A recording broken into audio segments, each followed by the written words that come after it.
Hello everybody, it's Mrs. Montague, and this is the part 2 of the Unit 6 Lesson 3 Lists Practice Alternative. In the prior video, we covered bubbles 1 through 10. That is where I leave you in the first video, as my class is expected to work on A, B, and C in bubble 11 independently. But if you are not in my class, this video is for you. Even if you are in my class and you're confused, this video is still for you. So let's jump in to each one of these options in bubble 11. We're going to cover A, B, and C in this video. So let's jump into it with 11A in Unit 6, Lesson 3, Lists Practice Alternative. All right, so our first app we're looking at, option A, is a top 10 favorite song app.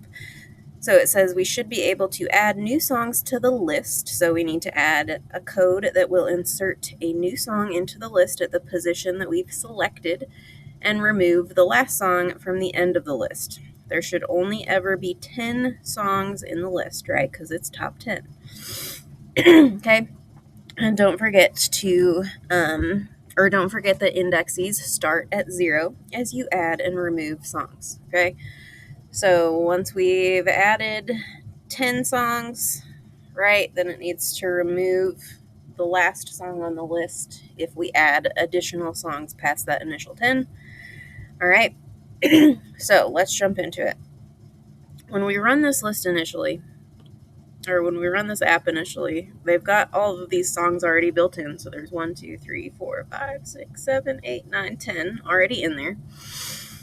Okay, and so this is the rank, is where we're putting it on the list. It's very non-readable font, but that's okay. So you can select if you wanted to put one in there at spot 8, and then you put the name of the song. Ooh. And click on add new song, but of course at this point in time it's not doing anything. So we need to make this actually work so we can add additional songs to this list in the position that we want them to be in. All right, so it gives us lots of comments in here that are going to help. So we have our initial variable created, which is the song list, and it's got all of these initial 10 songs in here. So that's why when we run the app, it immediately pops up with those 10 songs. Okay, then we have an update screen. So if we scroll all the way down to see the update screen, we can see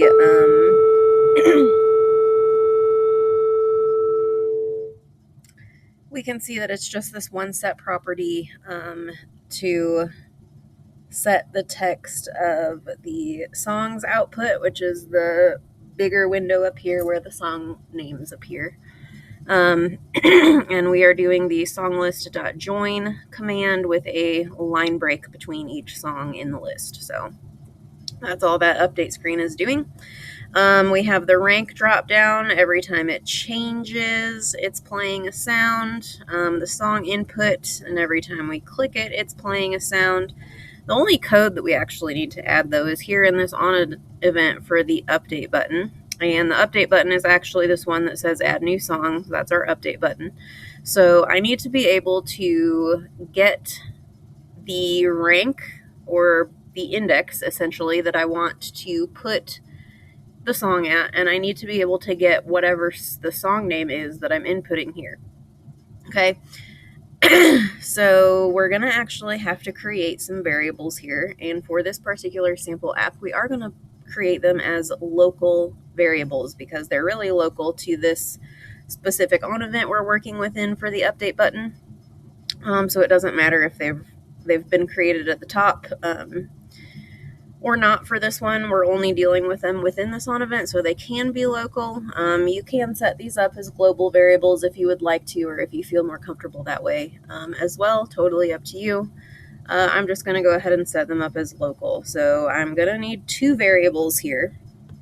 Okay, so I'm going to pull in the declare a variable block twice. All right, and I'm going to need 2 of these because I need the song title, right? So that's going to be the song title, and I'm just going to name it song.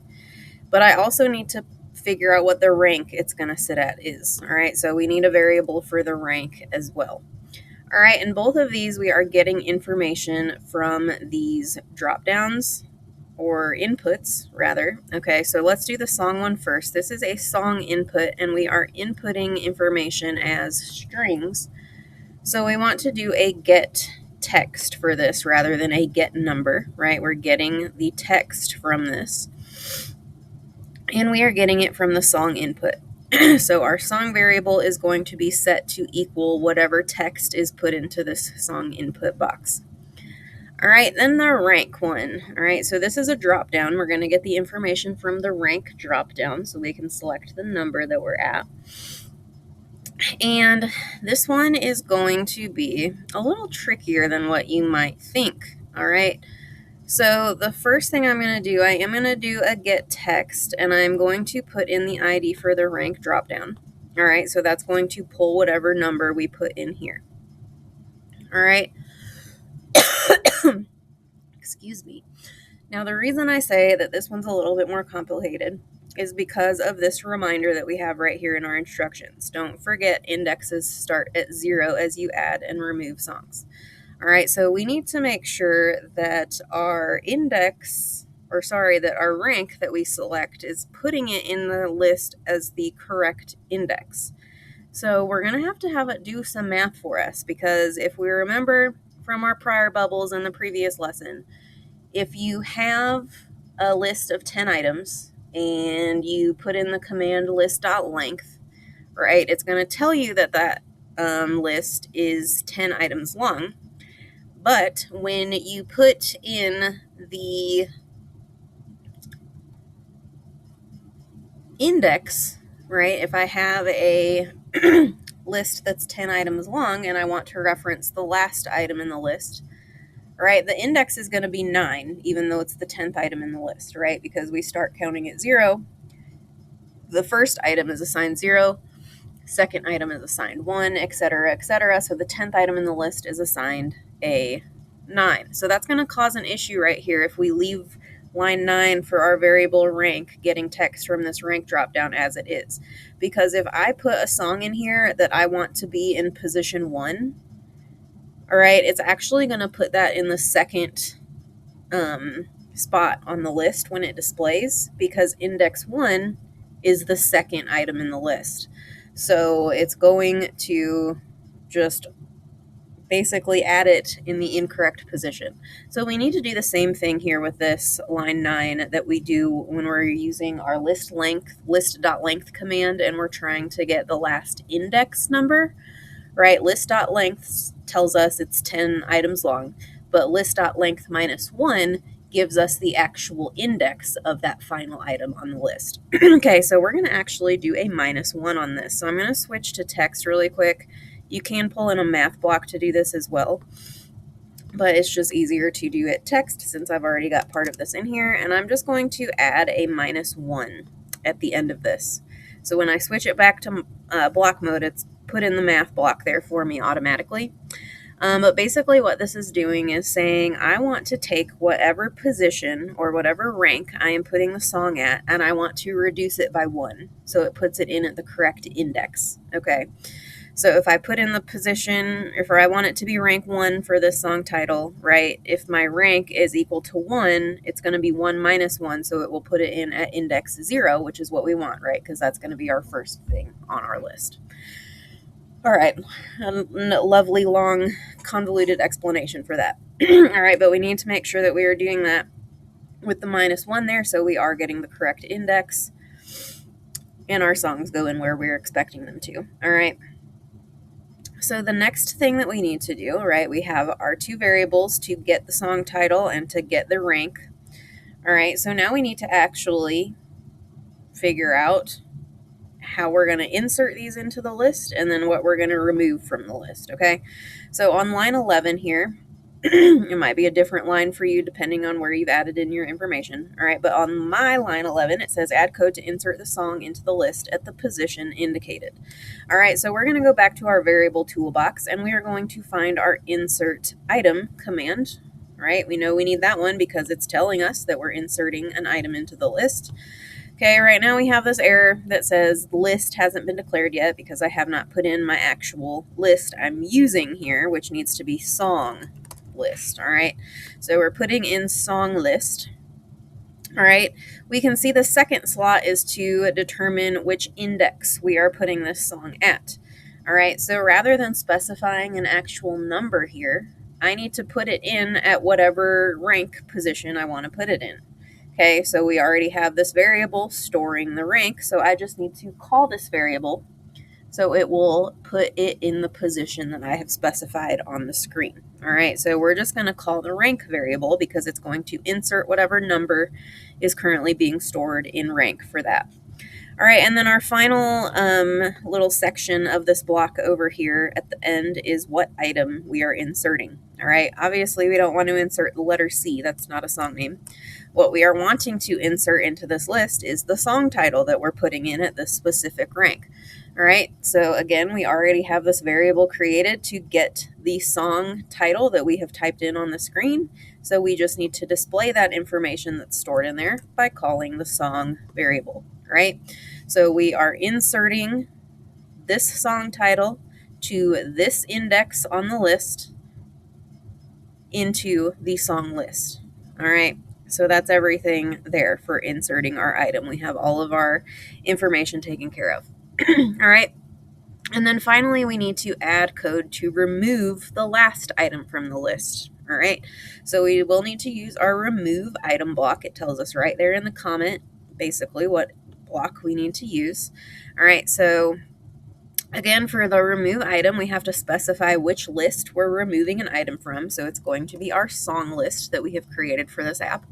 All right, and then this one we have to also specify which index the item that we are removing is sitting at.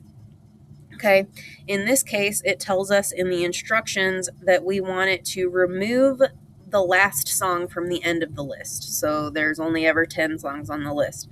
So if I insert something at spot 5, it's basically bumping everything after spot 5 down, and the last song on that list drops off completely. Okay, so we want to remove the last item on the list.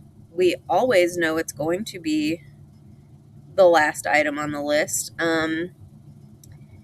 Now, you would think, because, we have a list that we only want to have be 10 items long, all right, and we have indexes 0 through 9, you're like, okay, well then let's remove index 9 because that's the last item on the list. For this one, we actually are going to need to remove index number 10, all right? The reason that we need to remove index number 10 instead of index number 9 is because we've already ran the line of code that adds the new song, right? We have inserted an item into this list. So on line 12, once line 12 runs for the briefest of moments until it gets to line 15, we have a list that is 11 items long, okay? So because we have inserted a song into our 10 song list, we now have a list that's 11 items long.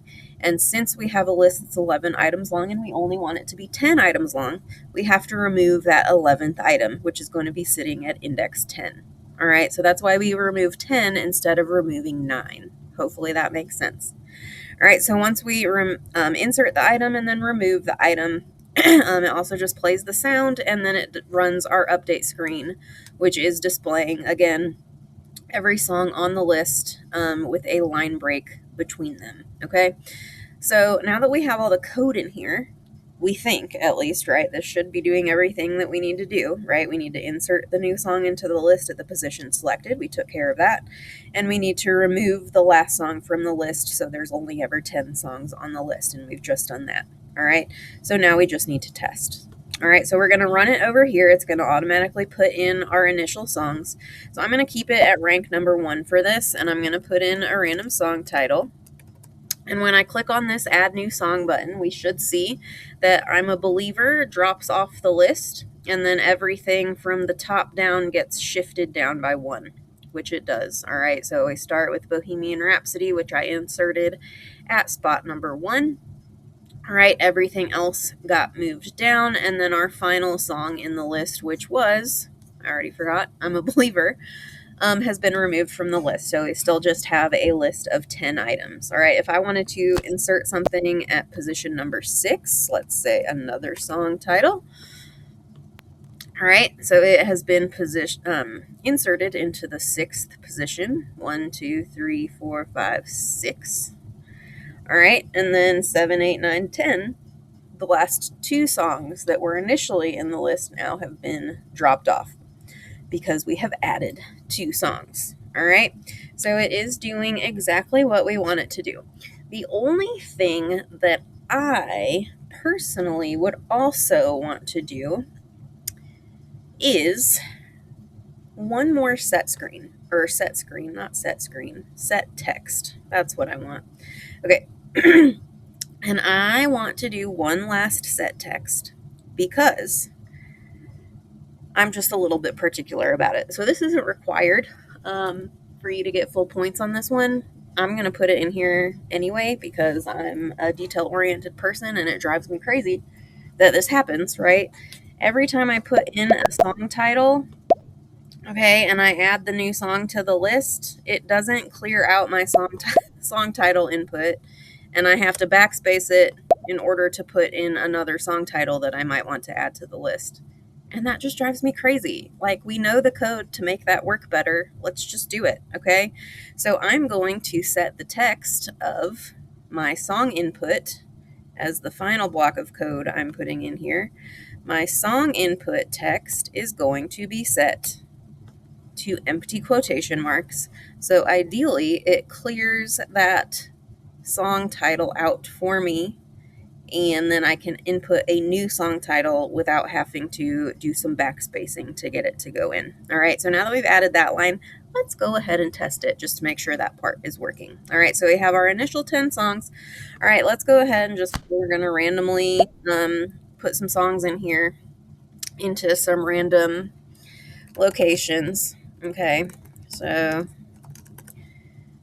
right, we'll put in that song, and look at that, my lovely song title box cleared out, so it's ready for me to put in a new song title. How beautiful. I'm just like blanking on song titles right now.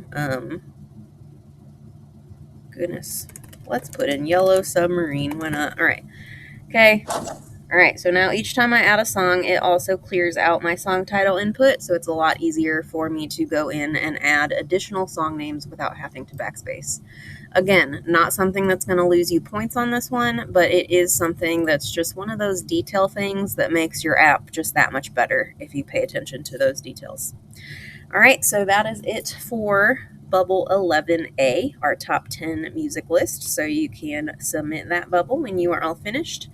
And we are going to talk about the photo album app in Bubble 11B now.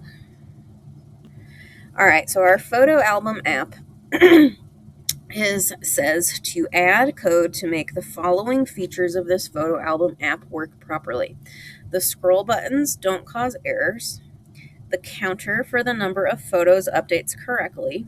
And the random photo button displays a random photo from the photo list. Okay, so it says read the code and use the app to see how it works, the bugs that currently exist, and the features do not currently work. Then we're going to fix the code for the 2 scroll buttons so they no longer cause errors. All right, we're going to look at that list scrolling pattern again because we are scrolling back and forth through our photos, right? This is a unique app because it uses both the list scrolling pattern as well as the random access list pattern. Because we can scroll through our photos using the 2 little finger icons left and right, or we can just select the random and it will just randomly change to a new photo. So that's kind of nice. We've got an example of both of those patterns for lists in here. Okay, finally, we are going to add code to update to the update screen function using the length of the list to update the counter for the number of photos because the counter isn't currently working correctly. And then we're going to add code under the event for the random button to update the index to a random number and then call the update screen function. So that's where our random number pattern or random access pattern comes into play. Okay, so that's kind of a lot to cover for this one. So let's just start by running the app and just seeing what happens initially. Okay, so we have our photos list initially that's set to, looks like 3 photos maybe are in here. Okay, and I can scroll through those, except for I get an error once I get past the last photo in the list. It lets me keep clicking, but nothing's displaying. And it's telling us this error is on line 27. And most likely because we've reached an index that doesn't exist in the list anymore. Okay, if I click back the other way, at this point in time, I don't think it's even, oh, there we go. Okay, we can continue clicking beyond the beginning photo in the list as well. All right, and we're going to continue to get an error as well, but it's going to keep letting us click forever and ever and ever. Okay, so it's not stopping us once we get to the end of the list. All right, so before we even move on to anything else, let's solve that problem first. Okay, we need to fix wherever we are scrolling in this list to make the scrolling work right. Okay, so it says add code to debug these 2 scroll buttons on line 11. All right, so we have our on event for the right button and our on event for the left button click. All right, and both of these have either an index is equal to index plus 1 and then an update screen call, or index is equal to index minus 1 with the update screen call. All right, so that is our variable counter pattern, but obviously it's not working correctly for scrolling through a list. So if you go back to the help and tips and click on that list scrolling pattern, let's zoom in on it a little bit just as a refresher. I know that we've just looked at this, but we're going to look at it again. All right, so we have these conditionals, right, are the things that are missing in this app to make these scroll buttons work correctly.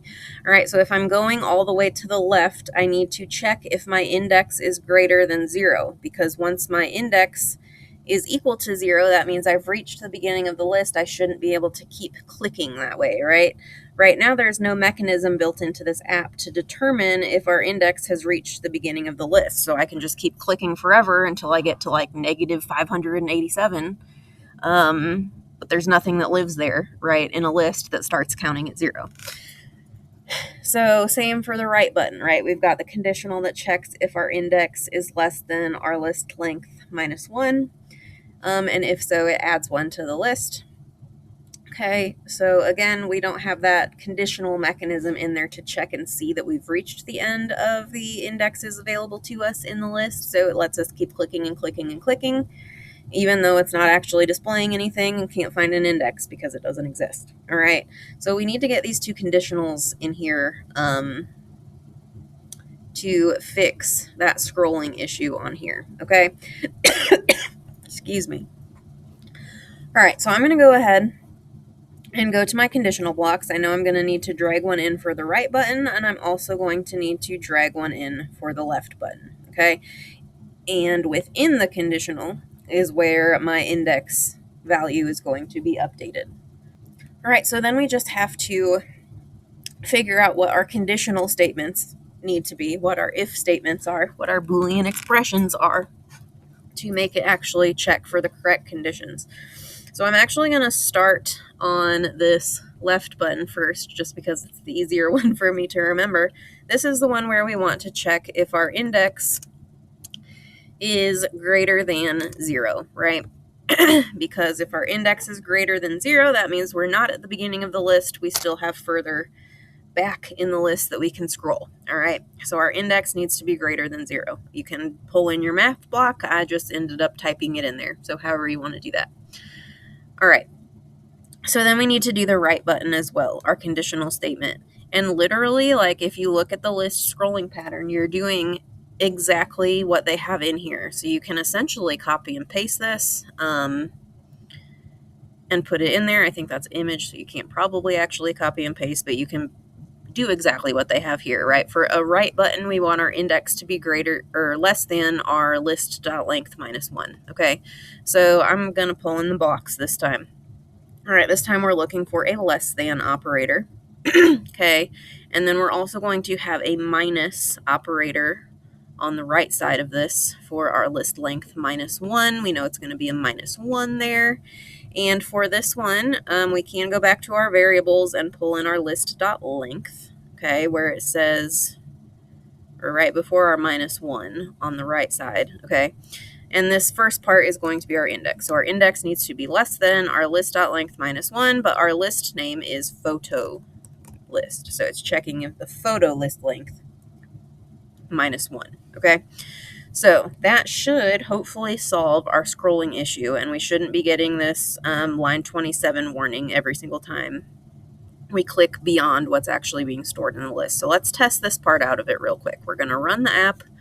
All right, if I click over, okay, I've gotten to the end of my photos. There was only 3 photos in here, and I'm clicking, and it is not letting me go any further in the list because we have reached the end. All right, then I can go back the other direction, and once we get to the beginning photo, it's not letting me click anymore because we have reached the beginning of the list. All right, so those 2 conditional statements are determining if we are actually allowed to increase or decrease which index we're looking at, okay? All right, so that fixes our scrolling issues. Okay, so the next thing that we need to fix here is let's say the counter for the number of photos updating correctly, okay? So right now it doesn't tell us anything. It doesn't tell us that there are any photos in here at all whatsoever. So we need to probably figure out why that is. So let's take a look at where we might add that.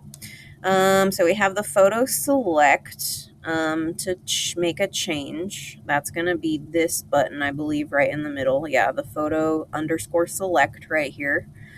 And I think that is when we add our own photo, and then all right, because we are appending item to our photo list and we are getting the image URL from our photo select. So if I click on the little camera button between my left and right scroll buttons, the little camera button, and I upload my own photo, it's going to add that photo to the end of the list. So, a list that starts with 3 means that I will now have 4 pictures in the list. All right, but this is not the part that keeps track of our photo count in the list. We need to find that section. So that's our right button and our left button. Okay, right here, this is for our random button, which we're not quite to yet. All right, so it's going to be here in this update screen. It says on line 32, to add code here to make the total number of photos show in total photos output. All right.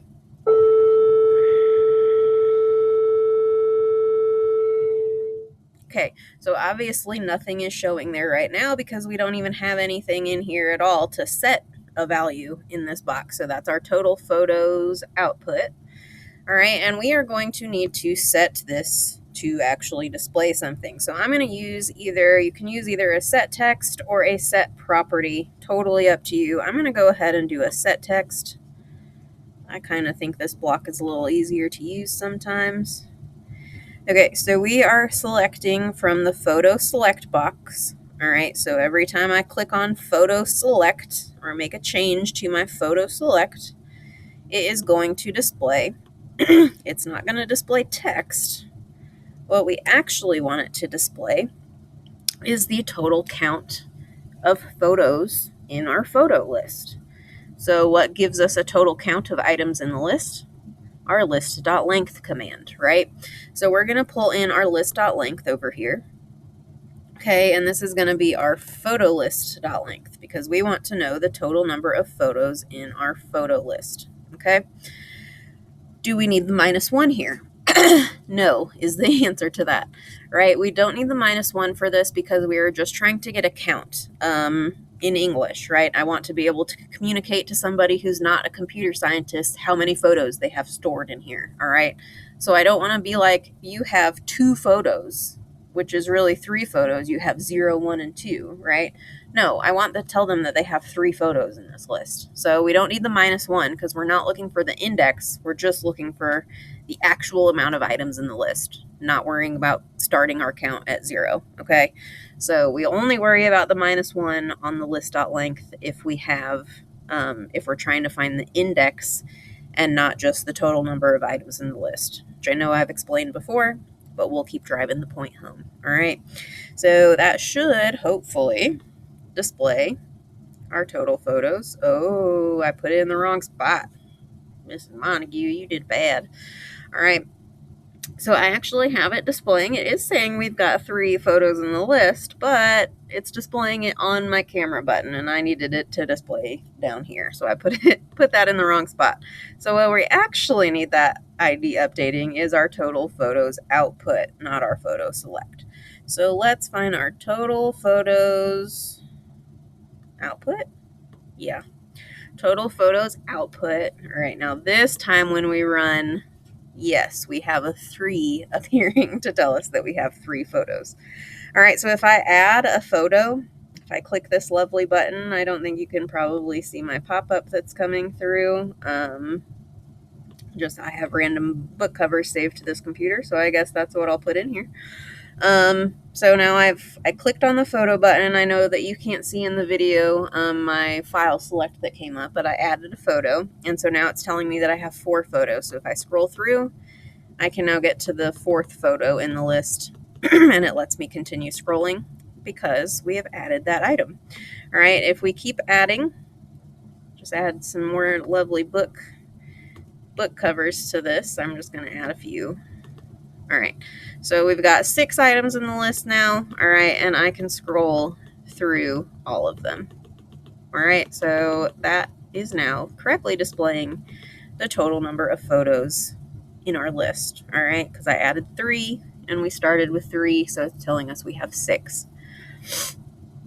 All right, so last thing that we need to do here is make the random photo button display a random photo from the list. Now, we already did our list scrolling pattern, so now we need to do our random access pattern to get the random photo to show up.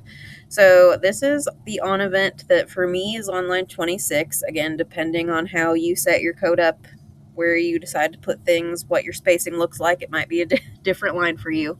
But for me, here on line 26 is the on event for the random button click. And we need to add code to make the random photo show up. So I know that we're going to need to do an update screen function call. Okay.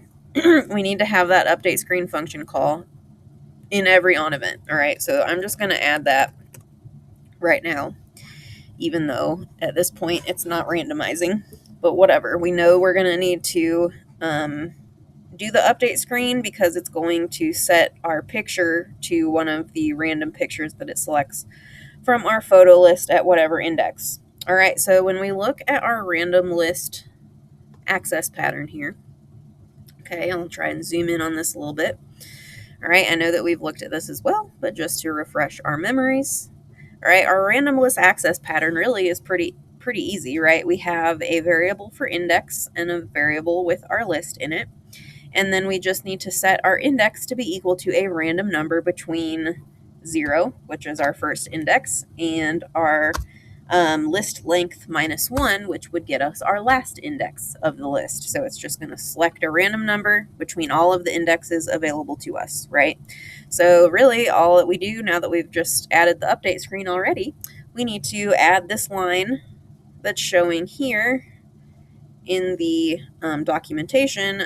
This index is equal to random number, right? That's how we're going to get it to randomize.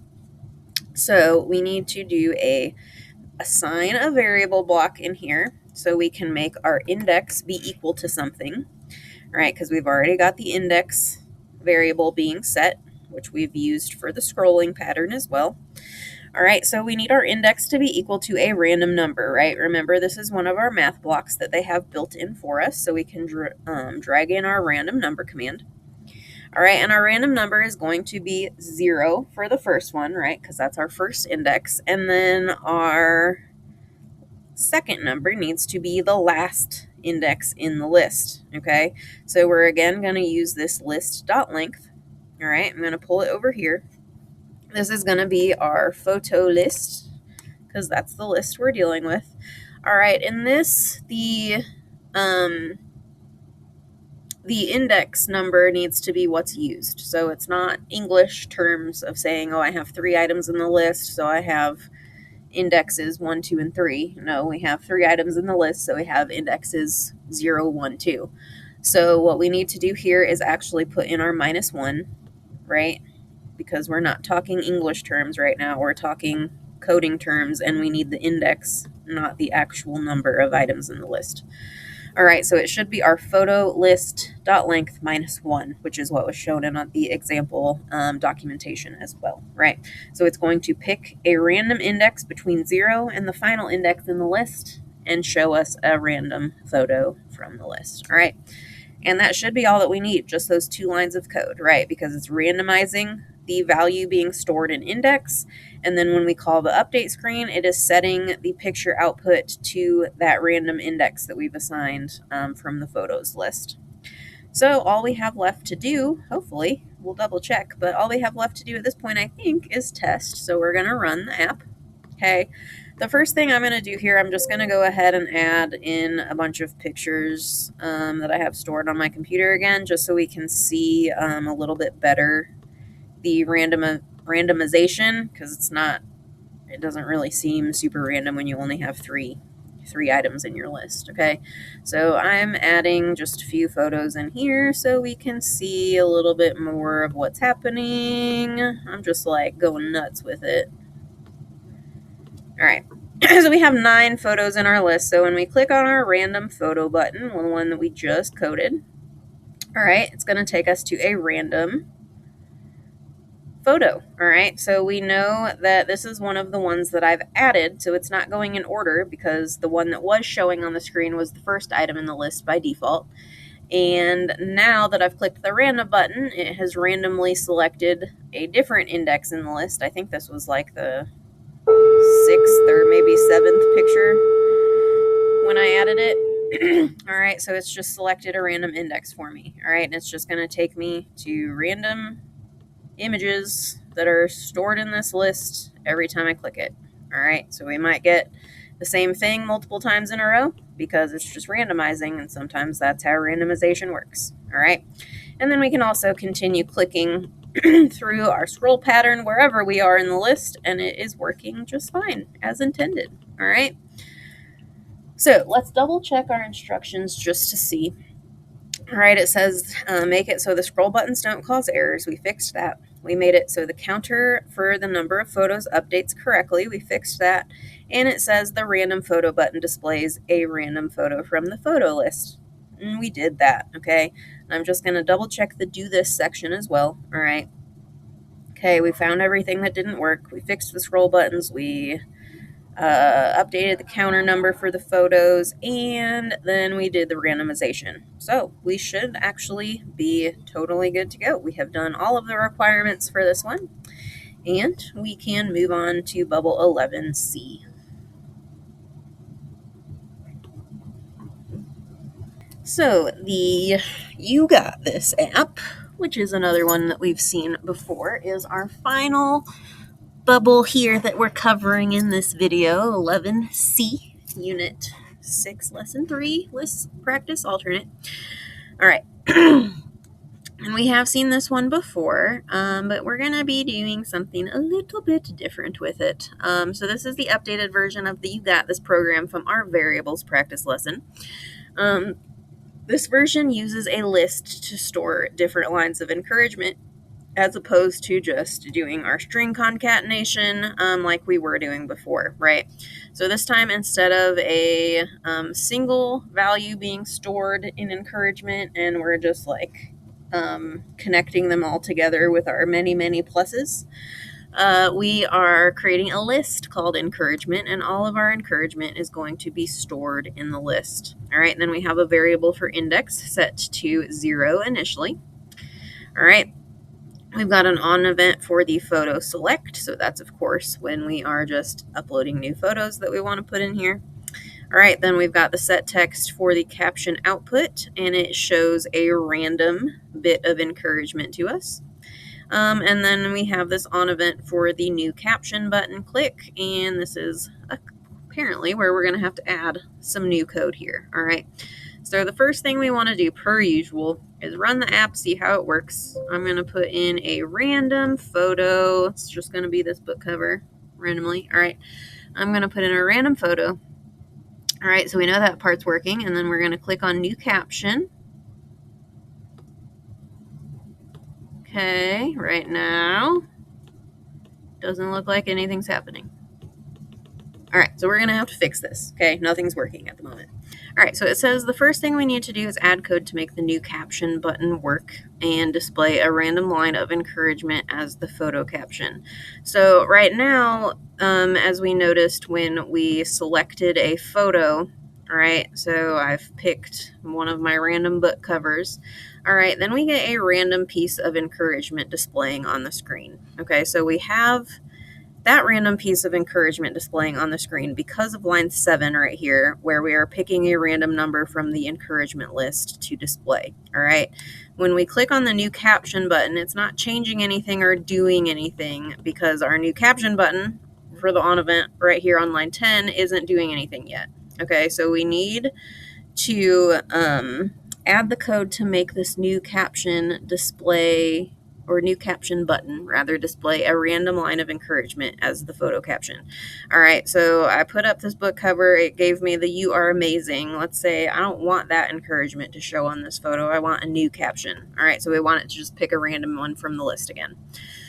Okay, so we're going to have to utilize our index variable created up here on line 2 that has not been called yet, right? That's why we have this error. What's index is defined but not called in the program. So we're going to fix that right now, right? Because we want to add code this so when we click the button, it displays a random encouragement as the caption.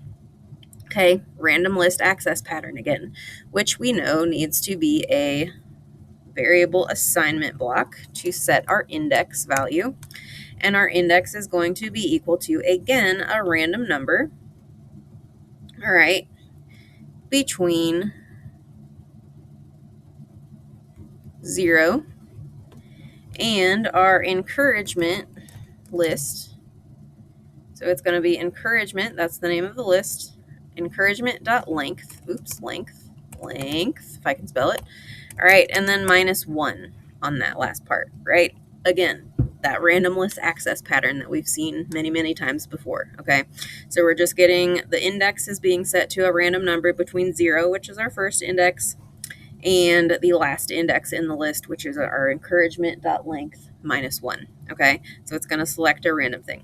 All right, so we've got it selecting something random. Now we need to get it to display that something random, okay? So it's going to display here in our caption output. That's what this box is called, where we are supposed to be displaying our encouragement, okay? So we're going to do a set text or a set property. I'll just use a set text because I saw it first. All right, this is going to be for our caption output because this is where we want to display this random index we've selected from the list, okay? So instead of setting it to text, what we need to do is call the index from the encouragement list that we have selected randomly. Okay, so this is how I've put it in, just typing it. Okay, so I've called the encouragement list, and then in square brackets, I have put the index. This is in our variables toolbox over here. It is the access list item block that you see, the 5th one down here, list with a 0 in the square brackets. Okay, so that means that we are selecting, this is the list I want to pull from, and this is the index that I want to display. All right, so that's what that access list item is. So that's the block that it's inserting right there. I just typed it in, but you could have drug that block in as well and just put in your values. Okay, so it's picking our encouragement is being set to whatever index our index was set to with this random number command on line 12. All right, and that should be all that we need to do for it to randomly display a new caption. So let's test that really quick. I'm not even going to upload I am going to upload a photo because we need an initial piece of encouragement displaying, and now I can click on new caption and it changes to something random on the list. Okay, so we are randomizing the encouragement displaying on the screen with this photo. All right, So the last thing it says that we need to add code to make clicking on the add button append an item to the list. And it says put the name of the list in the watcher section of the debug console to check if anything is added to the list. So let's go ahead and just do that right now. Okay, we're going to put encouragement into our watchers on our debug console. Okay, so we see that we have the encouragement list displaying. I'm going to make that bigger. All right, and it's telling me it's a list with 5 items in it, and it tells me what all 5 of those items in the list are. It just lists it out for me. Okay, so we should be able to see if anything's added to this list when we enter more encouragement in this box and click the add encouragement button. Okay, and that's going to be our last on event that starts here down on line 18. Again, depending on how you've coded this, it might be a different line than 18, but that's what we've got. All right, so this code gets the user input and stores it in the variable new encouragement. Okay, so we have a variable for new encouragement. It gets the text that we put into this box right here. Okay, then is where we need to do something. It says add code to add the value stored in the new encouragement box to the list encouragement. And it says up here in the directions that we need to append an item to the list. So that should tell us exactly what block of code that we need, the append item block. All right, so we're going to pull that in. For me, it's on line 22.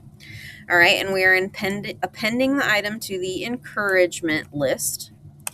All right, and what we are appending should be whatever we have stored in our new encouragement variable, right? We're adding whatever is stored in that variable to our list. So it's going to be our new encouragement.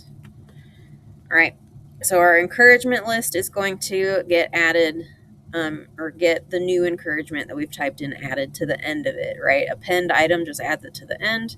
If we wanted it to be somewhere other than the end, we'd have to use an insert item, but for the purposes of this, just putting it at the end is totally fine. All right, so then this one already is complete with the details for me. It's so exciting. It plays sound, and then it also clears out your encouragement input, so you don't have to backspace anything, and we didn't have to code it to make it happen, so that's nice. All right, so it should be good. All right, so we're going to reset, run the program again. I'll just add another photo in here. Okay, we're randomizing our caption. We've already got that working. All right, and then we want to enter more encouragement. I'm going to put enter more encouragement. And then we're going to click on add encouragement. Okay, so it's cleared our box, okay, of what I just typed in, and we can see in our watchers over here, it did actually put what I commented at the end of the list, and now our list is 6 items long instead of 5 items long. So I can add more stuff in here, and each time it's going to increase my list length and show me the new items that are added in my watchers, so we know that it's working. And as we are adding these things to the list, when we start clicking on the new caption, it's going to include those things in our randomization, so it will show any possible encouragement, whether it was added to the list later or not, because once we have increased the length of the list, right, our command list.length -1 up here on line 12 is doing its work to accommodate for the growing list. Okay, and that's it for this one. This one was pretty easy, right? We made it so we could randomize our encouragement, and we made it so we could add more encouragement to our encouragement list and keep it randomizing as needed. All right, so that's it. Those are the only 2 things that we needed to do on this last Bubble 11C. All right, so that is the end of this video. You can do bubbles 12 and 13 for yourselves. Those are just check for understanding bubbles, so I'm not going to click on those because it will show you the answers from my teacher version of code.org.